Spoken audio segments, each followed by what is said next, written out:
Bismillahirrahmanirrahim. Assalamualaikum warahmatullahi wabarakatuh. Alhamdulillahirabbil alamin. Rabbi shrahli sadri wa yassir li amri wahlul 'uqdatam min lisani yafqahu qawli. Rabbi zidni ilman warzuqni fahman. Selamat pagi Ananda semuanya. Ya, pada pertemuan kita pada hari ini kita akan membahas tentang menghindari akhlak masmumah dalam kehidupan sehari-hari. Apa itu akhlak masmumah? Ya, benar. Akhlak masmumah adalah akhlak yang tercela. Apa saja contohnya? Di antara contoh akhlak tercela yang harus dihindari adalah sikap hidup berfoya-foya. Pertama, kedua, riya, ketiga, sumah, keempat, takabur, kelima, hasad. Oke, baik, kita bahas satu-satu. Yang pertama, sikap hidup berfoya-foya. Sikap hidup berfoya-foya adalah menghambur-hamburkan uang untuk tujuan bersenang-senang. Di antara manfaat menghindari sikap hidup berfoya-foya adalah tumbuhnya rasa empati kepada sesama. Lalu cara menghindari sikap hidup berfoya-foya salah satunya dengan membiasakan untuk membelanjakan harta sesuai dengan kebutuhan. Nah, contoh perilaku menghindari hidup berfoya-foya, senang mengeluarkan harta dengan tujuan membantu orang yang membutuhkan. Nah, yang kedua, riya. Menurut bahasa, kata riya berasal dari bahasa Arab ra'ya, yang artinya menampakkan. Secara istilah, riya artinya sikap atau tindakan seseorang yang memperlihatkan amal perbuatan kepada orang lain.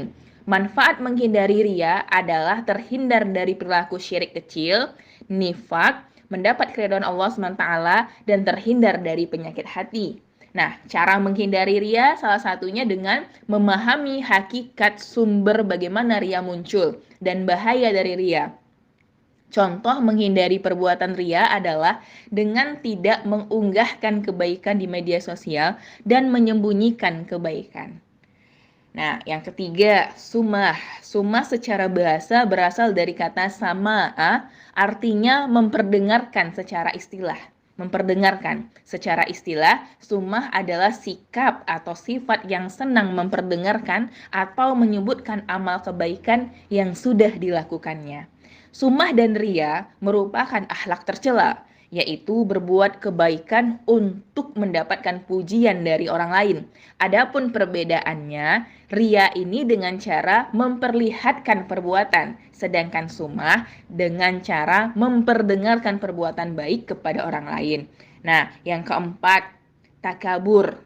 Menurut Kamus Besar Bahasa Indonesia, takabur adalah merasa dirinya mulia, hebat, paling pandai, dan sebagainya. Nah, manfaat menghindari takabur adalah terhindar dari kesombongan, tumbuhnya sikap tawadu, terkendalinya nafsu, tumbuhnya sikap gigih, terbentuk jaringan pertemanan yang luas, dan terhindar dari azab Allah SWT.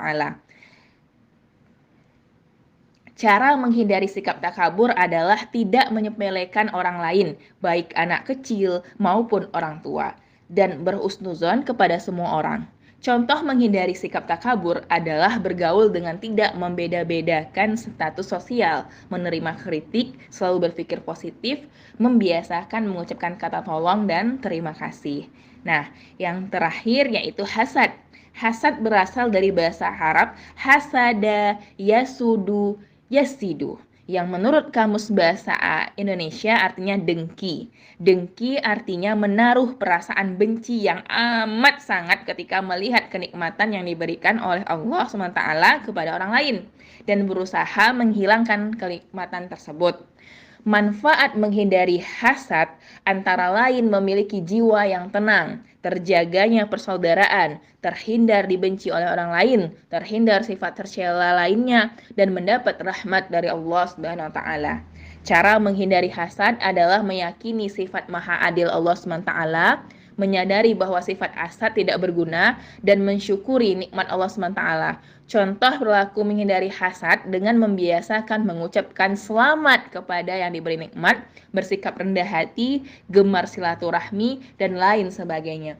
Baik Anda semua, demikianlah pembahasan kita tentang akhlak masmumah. Semoga kita dapat senantiasa selalu melakukan akhlak terpuji dan menghindari untuk tidak melakukan akhlak tercela. Nah, semoga hari-hari kita bisa kita manfaatkan dengan sebaik-baiknya. Kita bisa senantiasa untuk selalu berbuat baik, dan apa yang sudah kita pelajari hari ini yang paling terpenting adalah kita amalkan dalam kehidupan sehari-hari. Baik, demikianlah wabillahi taufiq wadayah. Wassalamualaikum warahmatullahi wabarakatuh.